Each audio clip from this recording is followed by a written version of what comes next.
We're joined today by musician Knox Chandler. He's played with everyone over the years, from R.E.M. to the Psychedelic Furs to Cyndi Lauper. And he has a new album out now. It comes with a book as well. It's called The Sound. Knox, thank you so much for joining me. Hey, Justin, no problem. Well, first of all, you've got the new album out here, The Sound. Can you tell the listeners a bit about it? What are we in for? Well, it's actually The Sound is a book too, which is a collection of some of my artwork, photographs, writings, sketches, and it all it's the tangible thing that goes with the audio. I'm not putting out any vinyl as of yet or CDs. So it goes with the streaming either from Bandcamp or on the 30th. It'll be out to all the platforms, Spotify, Apple, Prime, all that stuff.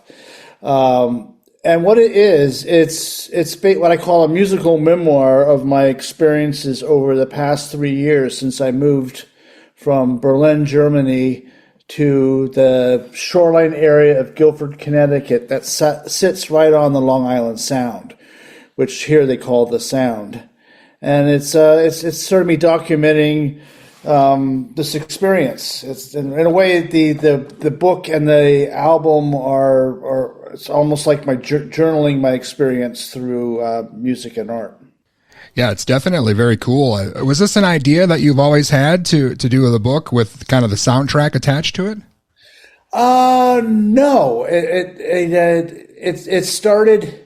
It sort of came together when I was probably about halfway through recording the album. I had a bit of a struggle trying to find inspiration to create, being that I'd lived in these major cities, New York City and Berlin, for 40 some odd years, and then all of a sudden I'm in the middle of the country, really in the middle of the country, and just finding real no inspiration. I was not around a lot of like-minded people, and it's like I call this town incredibly beige, vacuous of all culture, but awfully pretty.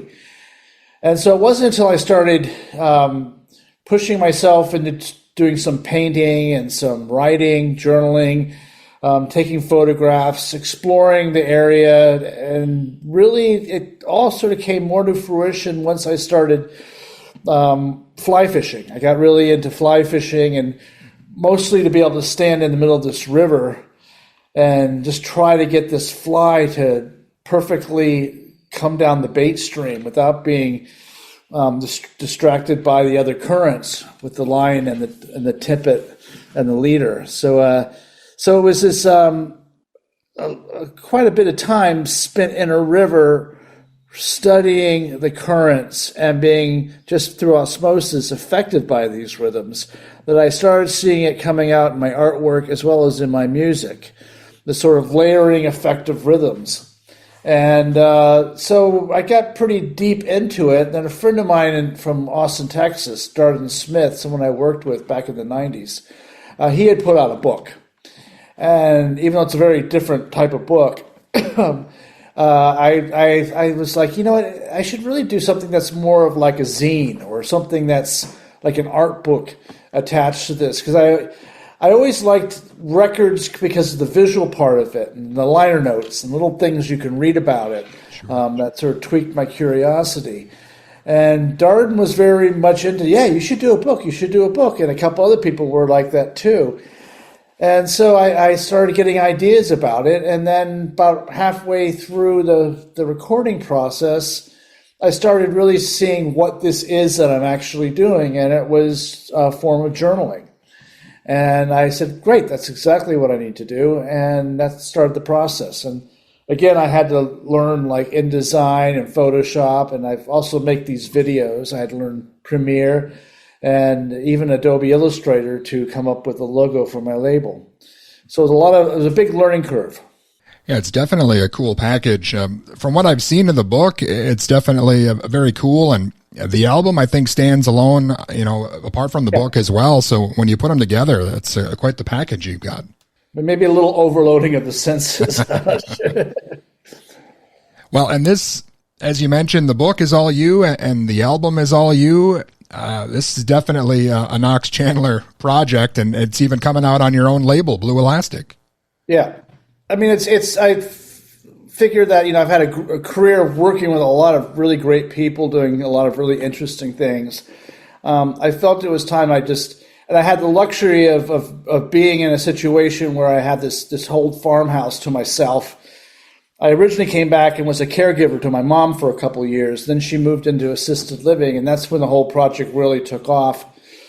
And I figured, well, I've just got to make use of this. It's a luxury to be able to do this and be able to do what I want to do to the degree I want to do it, and have the time, the resources to be able to do it. Will you be releasing more stuff just from yourself on Blue Elastic, or do you see a point where maybe you'll be putting other stuff out from other artists as well? A little bit of both. This is the maiden voyage for Blue Elastic with this record. I have another solo record. I have two other records. One is a record I recorded with Eric Mingus, and it's called Bursting Bluebone Bark, and that's all mixed and mastered. And I have another solo record of my own called Sea of Stars. And chances are those both will come out on Blue Elastic. Then I have a project I'm working on with Cynthia Slade, the singer from the Bush Tetras, and that might or might not come out on it. And then there's a project with Rick Moody called Blues Not Blues, which would probably come out on Blue Elastic. But I'm seeing, kind of learning as I go along and seeing how this goes as far as being able to put my own stuff out. If I feel like it's heading in a place where there's some artists that I like that would fit the aesthetic of it, I'd probably venture into that world too. But it's again, right now I'm focusing on my own music. Excellent. Well, you're definitely prolific enough to just release your own stuff. It sounds like you always have at least more than one album in the works here. I've already started another solo thing. That's going to be a long project. But no, I'm in a situation where I got a really nice place to live that's in the country. I'm on a farm that used to be a functioning farm. It's not anymore. It's got barns and ponds and streams and fields, and it's as I said before, it's not around a real community of like-minded people, except for I go into New Haven and work with the New Haven Improvisers Collective a bit. Actually, I have a gig there on Sunday. And then I go up to Wesleyan, like I'm going to go to tonight to see some graduate students' performances. But really, I'm sort of on my own here. And because of it, it allows me no distractions, and I can focus on all different kinds of work. And I get a lot of ideas. So I'm not short of those these days. I kind of wish it would slow down a little bit. Because every single one of my ideas requires a lot of work.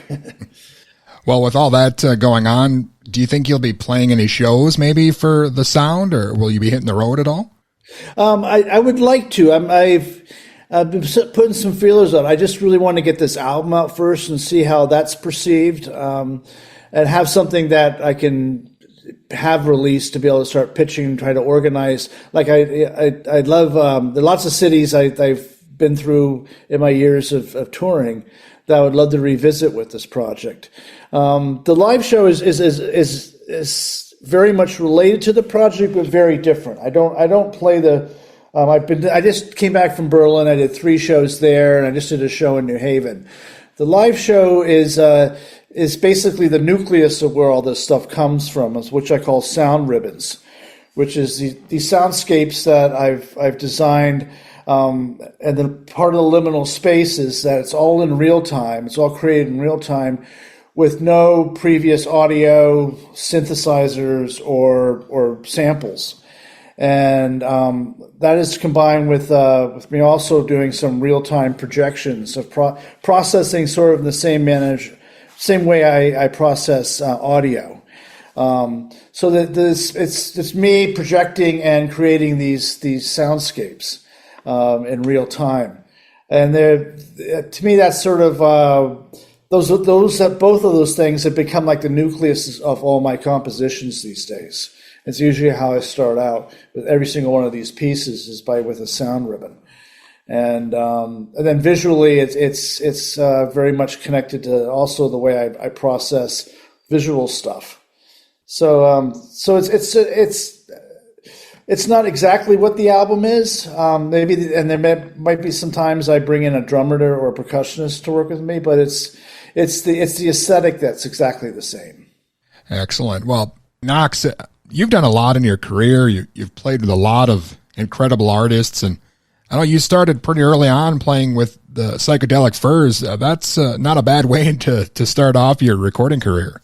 Yeah, I mean, actually, it was before that I did an album with Gary Window on Antilles Island called Deepwater. And Gary Window was the sax player who played on the Forever Now Psychedelic Furs record. And he was my introduction to those guys. And so that was how I met the Furs through Gary. And then it was, that was early 80s. We went into Bearsville probably in 84 to record, and that album came out in 88. And then somewhere in the fall of 88 is when I bumped into Richard and Tim, and Richard kind of hired me on the spot to start recording demos for what was to be a solo record, and that later became the Book of Days record with the Furs. That was my first Psychedelic Furs record. Well, I know eventually you wind up playing with R.E.M. and Grace Jones and Siouxsie and the Banshees, Depeche Mode. I mean, that says a lot about your talent when you see all these different kind of styles and different musicians you've played with. It's quite the array there. And also different roles. I mean, the stuff I did with Grace was pretty much drum programming and writing pieces using synths, which I really sort of heavily stay away from.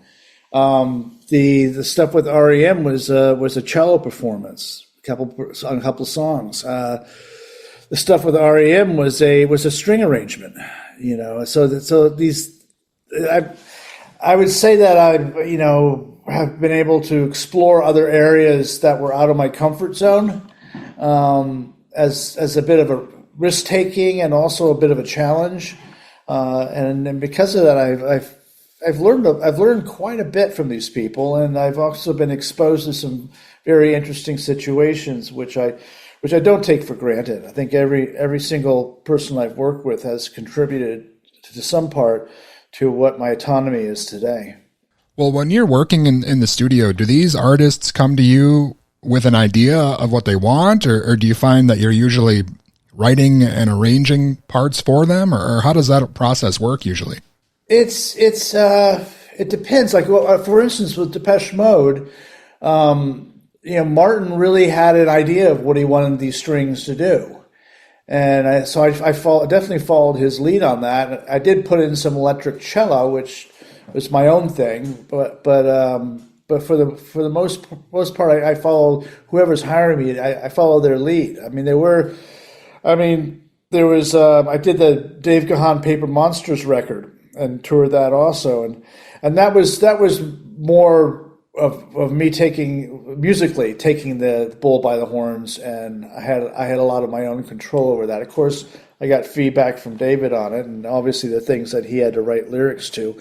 So there was a lot of we both compensated, and we both worked pretty close together on it, but as far as the direction and the sounds that I was using on it and the instruments I was using, I was taking the lead. I was carrying the lead of that for the most part. And then other times it's like, sometimes I go in and do a session and there'll be, the producer will say, well, what do you hear on this? And I'll play what I hear, and either they'll like it or they won't. So it's kind of run the whole spectrum of possibilities. It really has. Well, one artist in particular I wanted to ask you about, I've always been a huge fan of Cyndi Lauper. I wanted to ask you about your experience working with her. Oh, that was that was wild. You know, I heard rumors that she was a tough one to work with, and people had come to me over the years saying, "Oh, Cyn could really use this or that," and should I put your name in the mix? And I'd be like, I don't think, I'm not. I have enough complications in my life to make it more complicated. And so, a good friend of mine, Sammy Marandino, who I had, I guess, originally met around the time of doing the Darden Smith album. He was the drum programmer on that. And he had this studio over in the meatpacking district. And he called me up, and this was like 1999 or something. He called me up, and he said, "Hey, I'm recording with Cyndi Lauper here in my studio. And I think you'd be perfect on this record, and she wants to hire you to come in for a day." And I was like, "Oh, sure, okay." I figured it's Sammy's a good friend of mine. I trust him.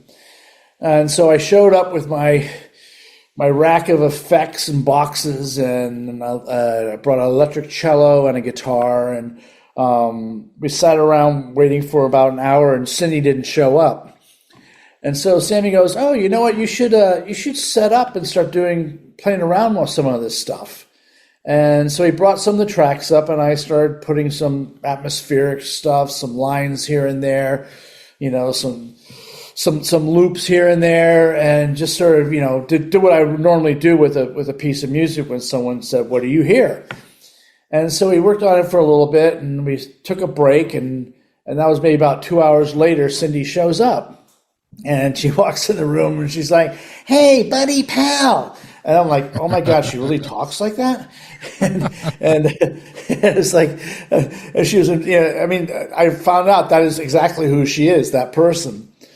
And Sammy was like, "Yeah," and I said, "Oh, I'm Knox." And I don't think she even remembered my name for a couple of years because she'd always call me buddy pal. And Sammy goes, "Oh, you should hear what Knox just put down." And she was pissed off. She started screaming at Sammy, "How dare you touch my music? I'm the producer. I'm the writer. This is my music, my music. I know exactly what I want him to do." And so the rest of that session, I sat down and went through the songs and played exactly what she wanted me to play. Pretty much, note for note. I mean, I did take some liberties with sounds and stuff, and that was it. And Sammy and I were playing a gig at the CBGB's canteen that night, and she shows up, which I thought was really weird because I thought the session was kind of strange. And she showed up, and she sat there and heckled me all night. and I just thought, I couldn't tell if she hated me or liked me. I just thought it was just weird behavior. And afterwards, I walked away from it thinking, I'll never hear from her again. And then it was maybe a couple of weeks later, I was in a recording session with Victor Van Vogt, and my phone was buzzing. I didn't recognize the number. I was middle of tracking, and then I realized, maybe it's my kid's school, because he was at that age, and I didn't recognize the number, and things happened like 9/11. And so I answered the phone, and it was, "Hey, buddy, pal, it's Cyn." And I was like, "Oh, weird, okay." And she said, "We were mixing the stuff we did the other day, and there's all this other stuff you did that I didn't hear." And I was like, "Oh, Sammy didn't wipe those tracks." And she said, "This stuff is amazing." And she hired me on the spot to go out to LA that weekend to do a TV show and then to finish working on the album. And that was the Shine album, and that was great. We just really got to experiment with a lot of cool stuff with processing, and I really felt like I was being utilized. And then over the course of the next 10 years, it slowly wound up being back up on stage, jumping up and down, playing 3 cowboy chords, and girls just want to have fun. But it was always good. She took me to some really great places. I think she's incredibly talented. An amazing voice, and she's really serious about it. She takes really good care of her voice. Warm up exercises and warm down exercises. You don't get the back bunk on the bus because she has the back lounge to herself, and she'll be warming down her voice at 5 a.m, right when you're trying to get to sleep. She's the real deal. A tough woman. I've been through a lot of strange situations with her, but she has a really good heart there, and she's a force of nature. I mean, I've never met anybody who works as hard as she does. She's a really hard worker. Awesome. Well, Knox, again, I could keep you here all day. So many other artists you've worked with, but I know The Sound is out here, the book and the album, and you mentioned almost half a dozen other albums coming out here. Is there anything else maybe we missed or something else we should watch for?